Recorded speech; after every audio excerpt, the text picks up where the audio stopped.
तो केरला स्टेट का latest minimum wages already publish हो चुका है और ये इफेक्टिव है 1 जून 2022 से। तो चलिए हम लोग देख लेते हैं जो भी आईटी सेक्टर में काम कर रहे हैं उनके लिए क्या लेटेस्ट मिनिमम वेजेज बन के आया 1 जून 2022 से, और जो भी जनरल कैटेगरी में है यानी जो भी शॉप एंड एस्टेब्लिशमेंट एक्ट के अंतर्गत काम कर रहे हैं उन सभी के लिए लेटेस्ट मिनिमम वेजेज क्या बन के आया है। तो चलिए जरा चलते हैं सर्कुलर की ओर, मैं आपको एक्सप्लेन कर देता हूँ क्या बन के आया है लेटेस्ट मिनिमम वेजेज। सबसे पहले आप यहाँ पे देख पा रहे हैं यह जो है department of economics and statistics की तरफ से तिरुवनंतपुरम के अंतर्गत यहाँ पे आप देख पा रहे हैं कि इस प्रकार से आपका कंज्यूमर प्राइस इंडेक्स नंबर जो आपका लेटेस्ट बन के आया है जो भी जून मंथ के लिए। तो इस प्रकार से यह कंज्यूमर प्राइस इंडेक्स नंबर काम करता है। यहाँ पे डिस्ट्रिक्ट के अकॉर्डिंग केरला के अंतर्गत काम करता है। इंडेक्स नंबर में यहाँ पे देख पा रहे हैं मई मंथ में इस प्रकार से और जून में इस प्रकार से है। यहाँ पे एस्टिमेटेड इंडेक्सेस को भी आप देख पा रहे हैं इस प्रकार से और जून में इस प्रकार से है। तो इसको आप समझ लेते हैं हम लोग और हम चलते हैं डायरेक्ट यहाँ पे सर्कुलर में, वहाँ पे आप जा कर के कंप्लीट डिटेल देख सकते हैं। यहाँ पे आप देख पा रहे हैं वेबसाइट भी दिया हुआ है, यहाँ पे भी जाके आप सर्कुलर को डाउनलोड कर सकते हैं। अगर आपको कोई क्वेरी हो तो इस ईमेल आईडी पे भी आप डायरेक्ट कोऑर्डिनेट कर सकते हैं। तो यहाँ पे आप देख पा रहे हैं इस प्रकार से यह केरला का गजट के अकॉर्डिंग यहाँ पे पब्लिश कर दिया गया है और यहाँ पे आप देख पा रहे हैं जो भी लेबर एंड स्किल्स डिपार्टमेंट के द्वारा यह पब्लिश कर दिया गया है और इसमें क्लियर कट बता दिया गया है कि जो भी आईटी सेक्टर में काम कर रहे हैं उनके लिए इस प्रकार से यह लेटेस्ट मिनिमम वेजेस शेड्यूल के हिसाब से बन के आया है। आप यहाँ पे देख पा रहे हैं अगर आप यहाँ पे ग्रुप ए में काम कर रहे हैं तो आपका बेसिक वेजेज इस प्रकार से बन के आएगा।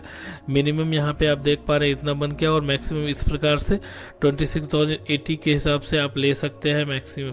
तो यहाँ पे आप देख पा रहे हैं कि मिनिमम को आपको मेनली ध्यान में रखना है। जो भी आपका ग्रुप ए ग्रुप बी में जो भी डेजिग्नेशन है उसके अकॉर्डिंग इससे कम नहीं होना चाहिए, अदरवाइज आप नॉन कंप्लाइड हो जाएंगे। ग्रुप सी में आप देख पा रहे हैं ये सारे डेजिग्नेशन वाले को इसमें रखा गया है।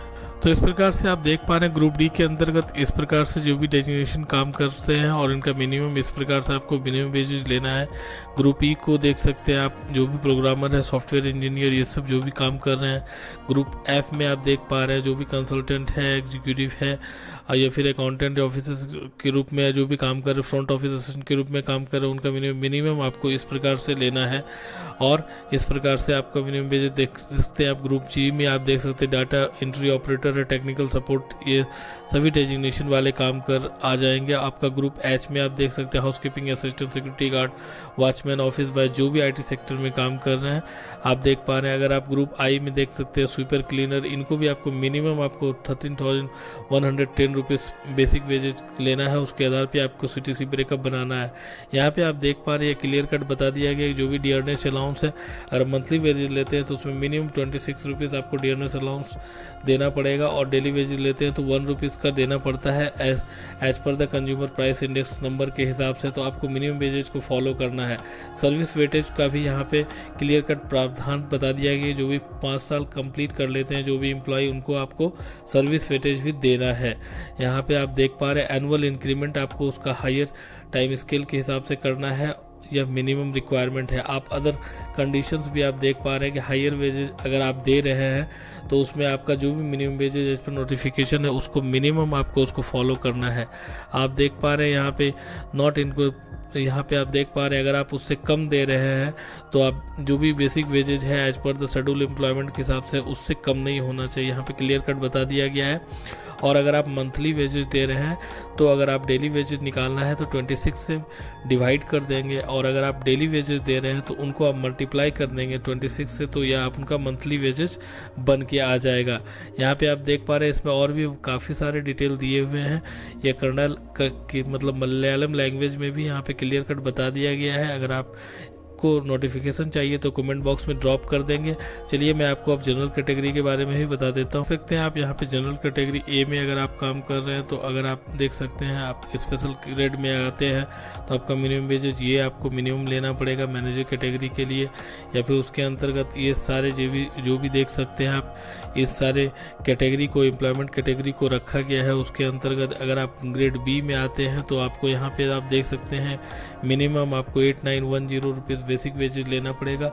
और ये जितने भी यहाँ पे आप देख रहे हैं शेड्यूल एम्प्लॉयमेंट, इन सभी में काम करने वाले एम्प्लॉय को आपको इसके हिसाब से देना पड़ेगा।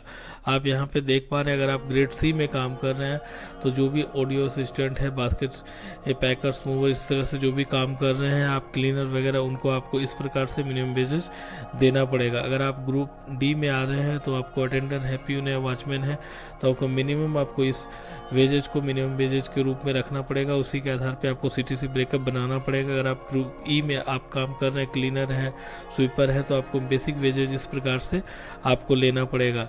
अगर आप कैटेगरी बी में काम करते हैं, जैसे इस प्रकार से आप मैनेजर हैं, तो आपको इस प्रकार से लेना पड़ेगा। ग्रुप ए में अगर आप काम कर रहे हैं तो आपको इस प्रकार से लेना पड़ेगा। ग्रुप बी में अगर आप काम कर रहे हैं तो आप देख पा रहे हैं इस प्रकार से मिनिमम वेजेज लेना पड़ेगा। तो इस प्रकार से आप देखते जाइए। अगर आप कैटेगरी सी में काम कर रहे हैं, शॉप, कॉमर्शियल इस्टेब्लिशमेंट के अंतर्गत काम कर रहे हैं, तो आपको स्पेशल ग्रेड में आपका देख सकते हैं मिनिमम वेजेज इस प्रकार से लिया गया है। ग्रुप ए में मिनिमम वेजेज इस प्रकार से लिया गया है। ग्रुप बी के अंतर्गत मिनिमम वेजेज इस प्रकार से लिया गया है। और यहाँ पे आप देख पा रहे हैं इस प्रकार से ग्रुप सी के अंतर्गत इस प्रकार से मिनिमम वेजेज लिया गया है। और ये सारे जो भी कैटेगरी ऑफ एम्प्लॉयमेंट है उसके अकॉर्डिंग आप उसको बाइफरकेट कर सकते हैं। ग्रुप डी में आप देख सकते हैं इस प्रकार से लिया गया है। अगर आप होटल, कैंटीन, रेस्टोरेंट में काम कर रहे हैं तो आपका मिनिमम वेजेज इस प्रकार से होगा स्पेशल ग्रेड के लिए। फिर आप ग्रेड ए के लिए इस प्रकार से होगा, ग्रेड बी के लिए, ग्रेड सी के लिए इस प्रकार से, ग्रेड डी के लिए इस प्रकार से। अगर आप कैटेगरी ई में काम कर रहे हैं, डेली रेट वर्कर्स हैं, तो आप देख पा रहे हैं अगर आप इस प्रकार के जो भी कैटेगरी में काम कर रहे हैं या फिर इस प्रकार डेजिग्नेशन पे काम कर रहे हैं तो आपका पर डे का इस प्रकार से आपका डेली रेट वेजेज बन के आएगा। इससे कम आप नहीं दे सकते हैं। अगर आप ग्रेड सी में काम कर रहे हैं तो आप देख सकते हैं आपका ये जो है 305 रुपीज़ पर डे के बन के आएगा इस प्रकार के जो भी कैटेगरी ऑफ एम्प्लॉयमेंट के लिए। आप ग्रेड डी में है तो इस प्रकार से बन के आएगा, ग्रेड ई में है तो इस प्रकार से बन के आएगा। इस तरह से आप देख सकते हैं। पीस रेट वर्कर्स भी यहाँ पे क्लियर कट बता दिया गया।